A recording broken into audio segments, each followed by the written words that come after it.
Gagawa lang po kami ng pinto mga bossing. Ang gagawin po namin pinto, 3/4 lang po na plywood.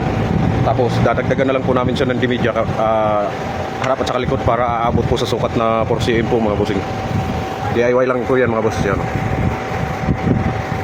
So tabas po muna kami mga bossing.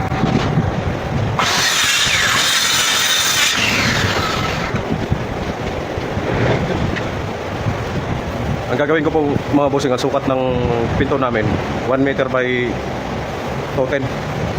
Pero mabawasan ko na lang ng 1 cm mga boss, 1 meter 9.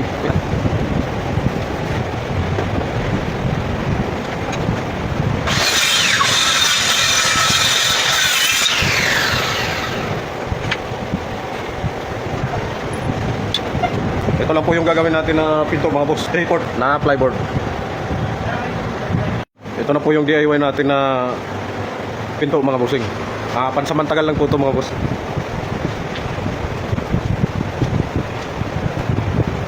45 ko lang po yung mga kantuhan nyo mga bossing, para sabihin naman karpintero yung gumawa.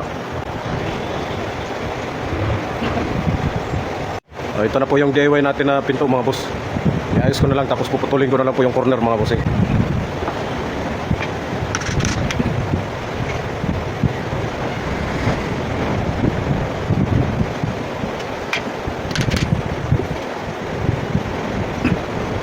Pag ganitong eskwala po kasi mga boss, pag hindi nyo pang kabisado to sa 45 nya, hindi ko magtutugma mga bossing.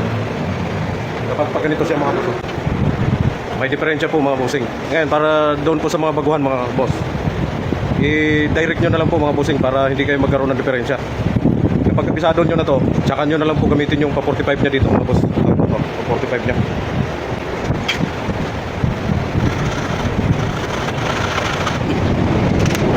Sa ganitong paraan kasi mga bossing, hindi ko kayo magkakamali dito. Pero kapag masasanay na po kayo, pwede nyo po gamitin yun. Kaya nyo nang i-adjust yun. Kapag sanay na kayo sa eskwala mga bossing, dito na lang kayo mag 45 mga boss.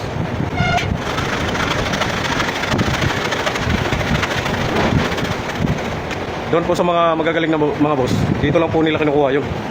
Tayo, hindi po tayo magagaling, kaya actual na lang po tayo mga boss. Para doon sa mga magagaling, alam nyo na po yun. Para lang po yun sa mga baguhan mga bossing. Yan po mga bossing, fix na fix po yan mga boss.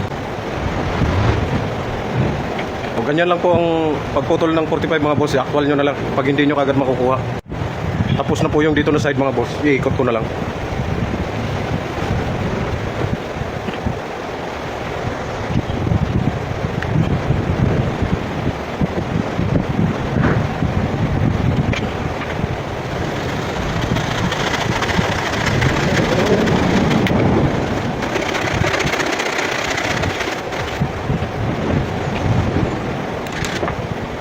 Nagbabago din po ito mga bossing kasi yung pinagdaanan po ng lagari.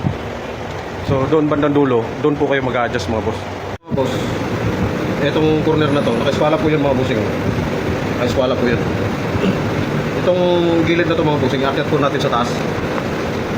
Tapos yung gilid naman po dito mga boss sa corner, iakyat naman din natin sa taas mga boss.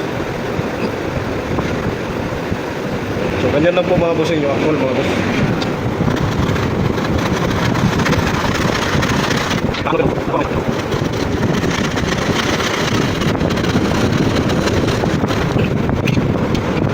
So yun po mga bossing, sakto-sakto po yung eskwala nila mga boss. Yan. Yan po mga boss, wala pong supply yan. So yun lang po mga bossing, sa ilalim meron na po yan. Tapos na po yung 4 na corner. So mamaya po naman sa gitna, pag ganun. So yan po lahat ng mga corner natin mga boss, pare-parehas po yan mga bossing. Sa kabila, yan. Ito naman, dalawa rito. Yan mga boss. Lalagyan, ipapako na lang po yan mga bossing. Ito naman sa kabila. Tapos lalagyan ng stick wheel. Ano po yan mga boss? Plyboard lang po na pinto yan mga bossing. DIY. Pangsamantagal. So yan lang po muna mga boss. Ito na po yung ginawa ko na pinto mga bossing. Plyboard lang po na 3/4 mga bossing. Tapos dimidya po yung sa ibabaw mga boss. Yan. Eksakto po yung 4 cm po yan siya mga bossing. Ang kapal niya. So, parang nasa standard pa rin siya mga boss. So, kung wala po kayong budget mga bossing, pwede na po yung mga ganyan. Madali lang naman po siyang gawin mga boss. Tapal-tapal lang po yan. Bagay, kung hindi nyo naman kayang gawin, di mas mainam na rin po yung bibili kayo ng plus door lang. Pero manipis po kasi yung plus door mga bossing. 1/8 lang po yung nilalagay nila eh. Kabilaan. So, manipis lang po talaga yun. Ito, 3/4 po ito mga bossing. Kahit anong tadyak po dyan, hindi po kayang gipain kaagad yan. So, yan po mga boss. DIY. Yung ko bang plus door o panel door. Kasi 3/4 naman siya mga boss eh. So, bahala na lang po kung sino yung magtatawag na plus door o panel door. So, yan lang po mga bossing. Update ko lang po kayo mga boss. Finish na po yan mga bossing. Lalagyan ko lang ng 1/2. Kasi meron naman po kami. Kaya nilagyan ko lang siya para dagdag tibay kasi madalas mayat maya kasi bukas eh. Kaya para hindi din naman siya matanggal kagad yung bisagra dito mga boss. Kasi kung wala din naman siyang solid na kahoy, medyo hindi rin maganda paglagay ng bisagra mga bossing oh. Madali siya matanggal. So yan lang po mga bossing. Okay na po yan. Like, follow, and share na lang po mga boss. Thank you very much po. Gagawin ko ngayon mga boss, bubutasan ko po ito para sa doorknob niya. Ito po mga bossing. Simula po dito mga boss. 1 meter po yan mga bossing. Lapit po. Yan po mga bossing. 1 meter, yan po yung standard niya mga boss. Daling po yan sa baba. Sa baba lang po mga boss, hindi yung kasali yung sa taas. Basta pag nagsukat po kayo 1 meter sa baba. Dito naman po mga boss sa gilid. Dito sa gilid, paglalagyan ng doorknob, 6.2 lang po mga bossing. 6.2. Kaya po naging 6.2 yun mga bossing. Kasi itong ano na to sa panglak niya, 2 mm po kasi yan. Dapat ano lang yan, 6 mm. Ngayon ilulubog po natin to kaya magiging 6.2 po siya mga bossing. Sentro po yan mga boss. Ito 6.2 po yan mga bossing.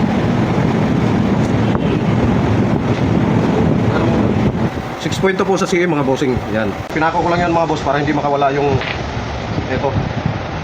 Para siguradong hindi mabago yung sukat.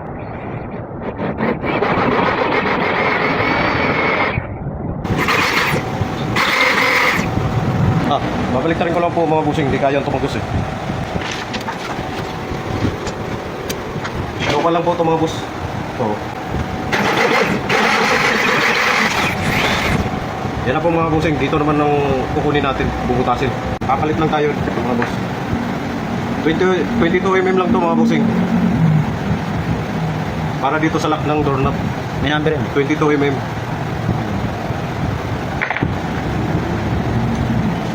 Itong guhit niya mga bossing sa sentro niya kanina, ididiretso lang po yan dito mga bossing. Tapos kung anong lapad po nito mga bossing, hatiin nyo lang po yan para magiging sentro yan. So, 4 cm po siya mga bossing. So, ibig sabihin, nasa 2 cm po yung sentro niya mga boss. So, yan po yan mga bossing. Lalagyan ko lang ng papakuhan ko lang. So, ito lang po yan mga bossing ha. Eh, kunwari, iskwala natin. Ay, hindi naman, baka tabingin naman. Ay, ganyan lang yung mga boss.